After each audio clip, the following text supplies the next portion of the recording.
Hi, my name is Rachel Brewster. Welcome to my channel. This is a story about nothing. Enjoy. So I got a call from a recruiter the other day, and as we know, the job market is hot AF. I'm not really sure why I took the call, to be honest. I had a relationship with the recruiter and thought should. I'm a consultant, and I'm happy with my current gig, but because I had a relationship, I took the call, right? And it sounded like a really interesting project. They needed a consultant like moi. So fancy. I'm a consultant now. I say words like roadmap and strategic objective and KPI. Whatever. So this recruiter told me about this gig, and it sounded like she was super positive and like this company's great and the people are great, and like she kind of described the job, and I was like, those are all things I love to do. So like, oh, I don't really want to leave my current gig, but like I can't help but take the call with the client who was a pharma client, right? So so I took the call with the pharma client, and she was lovely. She was a lovely individual. That said, she said things like, well, we went through this massive reorg back in January. And I was like, okay, how's morale? And she was like, it's kind of tough.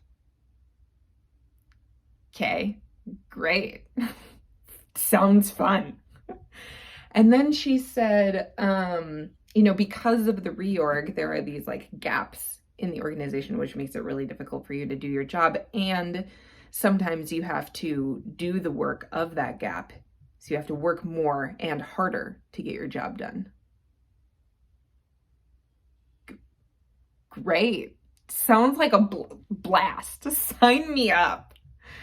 And then the third thing she said was, oh, your main stakeholder, Drew, is kind of a curmudgeon. He's kind of a crabby pants.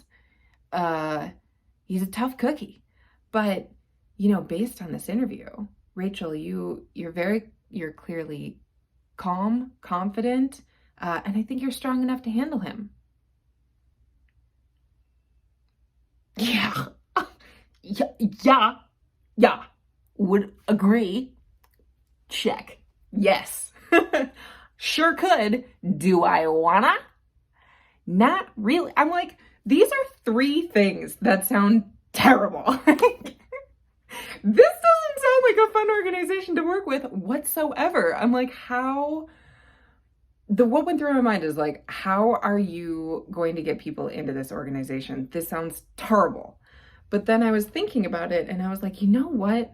When I was younger, I was a lot dumber, right? I would hear a situation like that, and I would think, oh, I will go in there and I will, I'm positive, and I'm going to go in there and like make a difference and make a change and like help.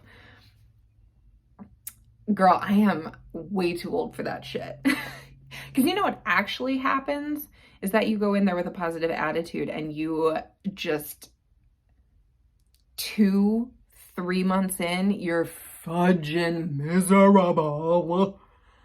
And you're just like sucked down into the muck. You know where I like to work now?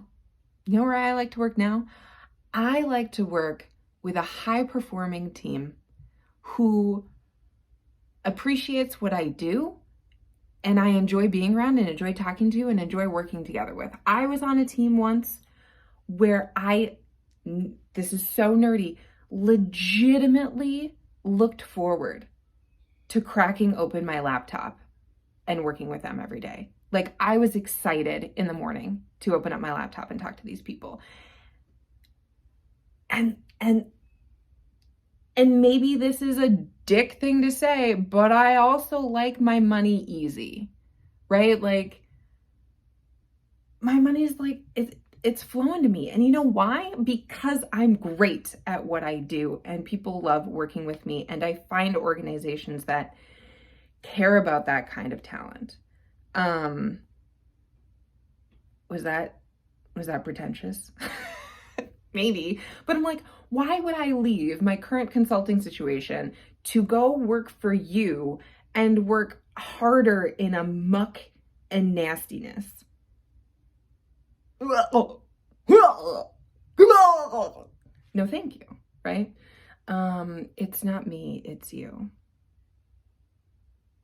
And I know people are saying that a recession is coming, so maybe, you know, in a couple of months from now, I'll be eating my words and I'll be looking at this video going like, well, that was dumb. I'll take any and every job I can get, you know, but you can't make decisions like that. Like, well, what might happen? I will walk into a terrible situation and grin and bear it because it might protect me from this horrible future that I'm imagining that is going to be like 08, 09, and it's coming. It's coming. No, God, no way. You get the idea. So yeah, that was an interesting conversation with a recruiter. Good luck to them. I wish them the best, but I am not available. Not available for that situation. It made me really grateful for what I currently have. It was a good reminder. So I'm kind of glad I took the call, to be honest. I'm like, oh, yay. And that's my story about nothing. So I'm just going to end it there. Okay. Love you, bye.